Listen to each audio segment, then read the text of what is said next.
अस्सलाम वालेकुम। आज हम नाइन्थ क्लास की उर्दू डिस्कस करेंगे। उसका पेपर पैटर्न, हर सवाल के नंबरों की तकसीम और हर सवाल को कितना वक्त देना है, ये हम इसमें डिस्कस करेंगे।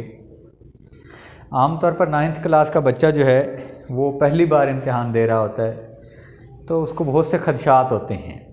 तो इम्तिहान बहुत आम मामूल के मुताबिक दें। जिस तरह आप आम रूटीन में स्कूल जाते हैं, उसी तरह आप इम्तिहानगाह की तरफ जाएं, पूरे कॉन्फिडेंस के साथ जाएं। अल्लाह ताला को याद करके जो भी आपने पढ़ा है उसको हल्के अंदाज में रिवाइज़ करें। जितना आप इम्तिहान को सर पे सवार करते जाएंगे, उतना आपके लिए मुश्किल बढ़ती जाएगी। तो आप ख़ुद को रिलैक्स रखें, इम्तिहान के दिन ख़ास तौर पे मुतमईन रहें, ताकि जो आपने पढ़ा है वो आपके दिमाग में आ सके। अगर आप कंफ्यूज होंगे, खौफज़दा होंगे, तो जो आपने पढ़ा है उसके भूलने का भी खदशा हो जाता है। तो अब हम देखते हैं अपने पेपर की तरफ कि हमारा पेपर जो है वो 2 हिस्सों पर मुश्तमिल होता है। पहला हिस्सा मरूज़ी है जो 15 नंबर का है। 20 मिनट आपके पास होते हैं इस हिस्से को हल करने के लिए। इन 15 में से 5 नंबर जो हैं वो ग्रामर के होते हैं, जिसमें वाहिद जमा, अल्फाज मुतज़ाद, अल्फाज मुतरादिफ और मुज़क्कर मुअन्नस आते हैं। 10 नंबर जो हैं वो निसाबी किताब से MCQs आपको दिए जाते हैं, उनका भी आपने ख्याल रखना होता है। MCQs के हवाले से जो सबसे अहम चीज़ होती है वो आई कैचर होता है, यानी इन 4 जो जवाबात दिए होते हैं मुमकिना, उनमें से एक ऐसा जवाब होता है जो हमें लगता है कि ये ठीक है, लेकिन वो ठीक नहीं होता। तो इसके तमाम जवाब जो होते हैं वो कोई 80% ठीक होता है, कोई 75% ठीक होता है, कोई 90% ठीक होता है, कोई 100% ठीक होता है। तो आपने कोशिश करनी है कि ध्यान से तवज्जो के साथ सवाल को पढ़ना है, फिर उन 4 जवाबों को पढ़ना है। उसके बाद आपने मुतल्लिका जवाब को चूज़ करना है और जो उसका नंबर है उसके नंबर के सामने जाके आपने फिर उस बॉक्स को फिल करना है जवाबी कॉपी के ऊपर। तो इन नंबरों का ध्यान रखना है, कहीं ऐसा ना हो कि आप किसी और सवाल का जवाब किसी और नंबर का खाना जाके फिल कर आएँ, तो उससे क्या होगा, आपके 2 नंबरों का नुकसान हो जाएगा। एक तो जिसका जवाब आपने गलत लिख दिया और दूसरा जिसके खाने में आपने लिख दिया उसके नंबर भी नहीं मिलेंगे। तो ये तो है आपका हिस्सा मरूज़ी। हिस्सा इंशाई आपका 60 नंबर का है और उसके लिए आपको 130 मिनट जो हैं वो मिलेंगे, यानी 2 घंटे और 10 मिनट, क्योंकि पूरा पेपर आपका 2.5 घंटे का होता है। तो इसमें जो पहला सवाल होगा निशाई का, ओवरऑल पेपर का दूसरा सवाल होगा, वो आपके पास अशरार की तशरीह है। तो आपके पास 5 अशरार की तशरीह करने के लिए होंगे। 3 जो हैं वो हिस्सा नज़्म में से होंगे और 2 शेर जो हैं वो हिस्सा गज़ल में से होंगे। आपको हर शेर की अलग अलग तशरीह करनी होती है और हर तशरीह जो है वो आधे से 1 सफ़े के दरमियान में होनी चाहिए। कोशिश करें कि हर शेर की तशरीह में हवाला लाजमी दें। हवाला जितना मजबूत होगा उतने आपको नंबर अच्छे मिलेंगे। और इसके लिए आपके पास 25 से 27 मिनट का वक्त होता है, जिसमें आपने ये सवाल हल करना होता है। आप प्रैक्टिस करते रहें कि आपका एक शेर जो है वो मैक्सिमम 5 मिनट के अंदर उसकी तशरीह हो जाए। तो आप जब भी तशरीह करने के लिए कोई टेस्ट दें, घर बैठे प्रैक्टिस करें, तो कोशिश करें कि 5 मिनट के अंदर आपके एक शेर की तशरीह मुकम्मल हो जाए। नेक्स्ट जो आपके पास वो नसर पारों की तशरीह होती है। 2 नसर पारे आपको दिए जाएंगे जिनकी आपने तशरीह करनी होगी। हवाला मतन और हल्ले लुगत, ये 2 चीज़ें जो हैं वो आपसे पूछते हैं। मैट्रिक में ये 2 चीज़ें पूछी जाती हैं, आगे इंटर में जो है वो 3 चीज़ें पूछते हैं और उसमें तीसरी चीज़ जो है वो आपके पास इसका सियाक़ो सबाक़ होता है। तो अगर मैट्रिक में भी आपको बहुत अच्छे से सबक तैयार हो जाए तो फिर आप सियाक़ो सबाक़ लिख सकते हैं, और अगर आपको ना हो तो वो लिखना ज़रूरी नहीं होता, क्योंकि पूछा नहीं जाता पेपर में। आपसे हवाला मतन पूछा जाता है, आधे नंबर का आपने मुसन्निफ़ का नाम बताना होता है, आधे नंबर के लिए आपने सब का उन्वान बताना होता है, और आधे आधे नंबर का आपका जो अल्फाज मानी होते हैं, हर लफ्ज़ आधे आधे नंबर का होता है। तो आमतौर पे 4 जो हैं वो अल्फाज दिए जाते हैं आपको। 28 से 30 मिनट जो हैं वो आप इन दोनों पैराग्राफ को देते हैं, यानी इस पूरे सवाल को देते हैं जो 10 नंबर का होता है। और हर पैरा जो है वो 2 सफ़ात के ऊपर होनी चाहिए उसकी तशरीह। हवाला जात इसमें भी ज़रूरी होते हैं जिस तरह नज़्म में ज़रूरी होते हैं। चौथा सवाल जो है आपके पास वो नसाबी सवाल जो आपका होता है, यानी आपने अपनी किताब में से 5 सवालों के जवाब देने होते हैं और हर सवाल जो है वो 2 नंबर का होता है। 3 से 5 लाइनें आपको लिखने के लिए दी जाती हैं, इससे ज़्यादा आप नहीं लिखें बड़ा, क्योंकि फिर नंबर कटना शुरू हो जाते हैं। नेगेटिव मार्किंग जो होती है अच्छा तासुर नहीं पड़ता है। मुख्तसर और जामे जवाब आपका होना चाहिए। तो इस सवाल के लिए आपके पास 12 से 15 मिनट जो हैं होते हैं। 10 नंबर का जो है ये सवाल होता है। इस तरह बेटा 5वां सवाल है आपके पास, वो सबक का खुलासा होता है। 5 नंबर के लिए आता है। खुलासे का मतलब होता है खालिस करना।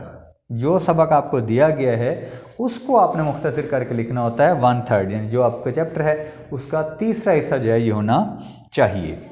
तो खुलासे के अंदर ना तो आपने सबक के हवाले से कोई तबसरा करना है, ना आपने मुसन्निफ़ के हवाले से कोई तबसरा करना है, और ना आपने कोई एक्स्ट्रा हवाला देना है, बल्कि जो दिए गए हैं उसको भी कम करके आपने लिखना है। ये इसकी ख़ास बात होती है खुलासे की। तो कुछ बच्चे उसके ऊपर तबसरा करते हैं कि सबक में ये कहा गया, तो ये ऐसा नहीं आपने कहना। सबक आपको कैसा लगा ये तबसरा होता है, ये आपको खुलासे में लिखना नहीं होता। हाँ, तशरीह में इसकी गुंजाइश होती है कि आप मुख्तसर अंदाज में ये बात लिख सकते हैं, तबसरा कर सकते हैं। छठा सवाल जो है आपके पास वो नज़म का खुलासा होता है। अब नज़म के खुलासे में भी आपने ख़ास बात ये ध्यान रखनी है कि हर शेर का हवाला आ जाए। यानी अगर फ़र्ज़ किया किसी नज़म के अंदर 10 शेर हैं, तो आप उन 10 शेरों के हवाले से लिखें कि पहले शेर में ये बात ख़ास थी, वो आनी चाहिए आपके खुलासे में। दूसरे शेर में जो ख़ास बात थी वो आनी चाहिए। यानी हर शेर की जो ख़ास बात है वो इस खुलासे के अंदर होनी चाहिए। तो 7 से लेकर 10 सत्रों तक जो है वो आपका खुलासा होना चाहिए, मुख्तसर और जामे होना चाहिए। इसमें भी किसी किस्म की कोई तवालत, कोई तबसरा जो है वो आप नहीं लिख सकते।